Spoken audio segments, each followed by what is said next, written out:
I'm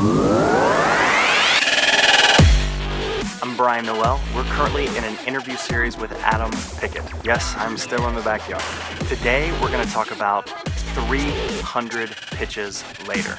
Adam and his team has presented in front of 300 different investor pitches. Incredible. A lot of insights. And yes, if you pitch to 300 different rounds of investors, you might raise some capital. We're going to talk about that today. My name's Adam Pickett. I am the founder and CEO of My One Resource. And My One Resource is a cloud-based platform that allows you to manage, store, and organize all your personal information and access it at any time from anywhere. So unlike Dropbox, which is for documents and images, this is about all that other personal information in your life. Not just documents, but all those other things that you can never seem to find whenever you really need it. I was going to tell you that you should hire me for storytelling, but you shouldn't because that's pretty good. Well, thank you. That's we've only practiced that about 3,000 times.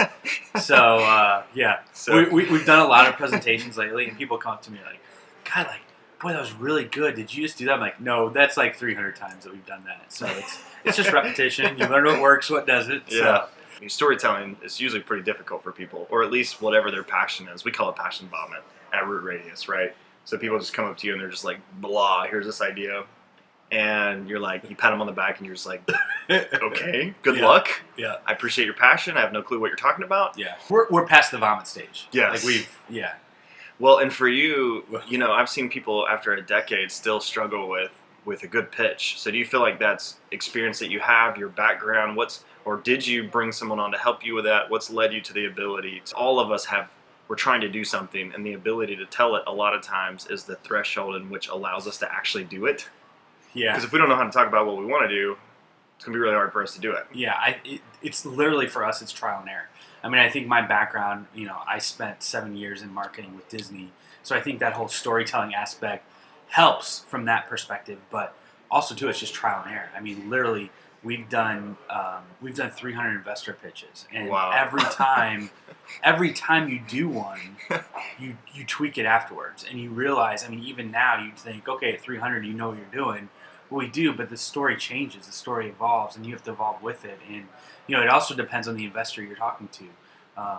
What do they want to hear? What attracts to them the most to your product? So for us, it's really about that trial and error, and just continue to do it over and over again, and constant feedback of what works and what doesn't. That's huge. In 300 pitches, number one, how did you even find 300 rooms to pitch in? That's the first question. And then number two, what percentage of those said yes and gave you money? So, well, it's low. Well, it's about like my dating life. It's very low. We've got 17 angel investors so far. We've been able to raise just over $600,000 in capital. But it literally starts out doing Skype calls with people, and literally starting with anyone. The first group we pitched to was my parents. Literally, we were like, hey, Mom and Dad, we want to take a loan against your house to get this started. And my mom was like, all right, fine. My dad's like, no way. No, are you doing this? So we put together a presentation. We take my dad through it. And so afterwards, my dad's like, all right, yeah, I get it. It's fine. We can go ahead and do this. But our investor pitch started off, it was like a 45-minute pitch. Wow. And 45-minute slide presentation. Now, we can do it in 5 or 6 minutes if we need to. So it just evolves. Probably it's evolved in less begging.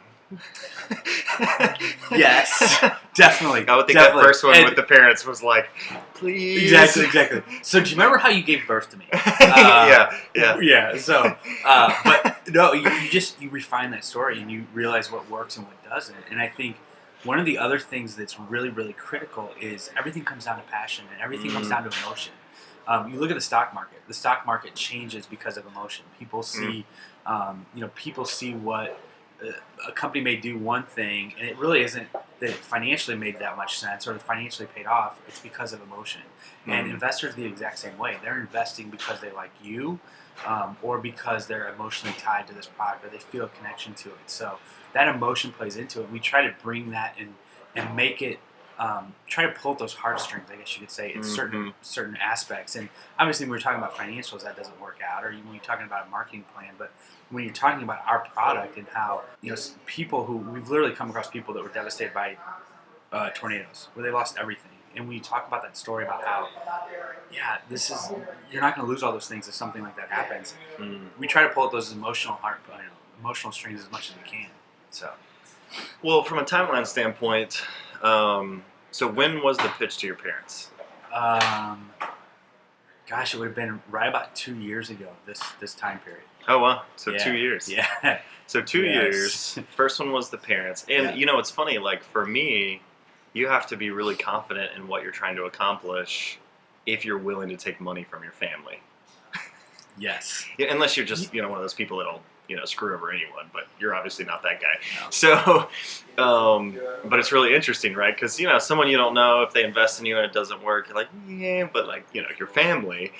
So I'm sure they could sense that this, we have to make this because this is a need, and we're really very passionate about what we're trying to accomplish. Yeah, no, absolutely. And I think when we first started talking to other investors, we were nervous that our parents had invested, and we tried to hide that.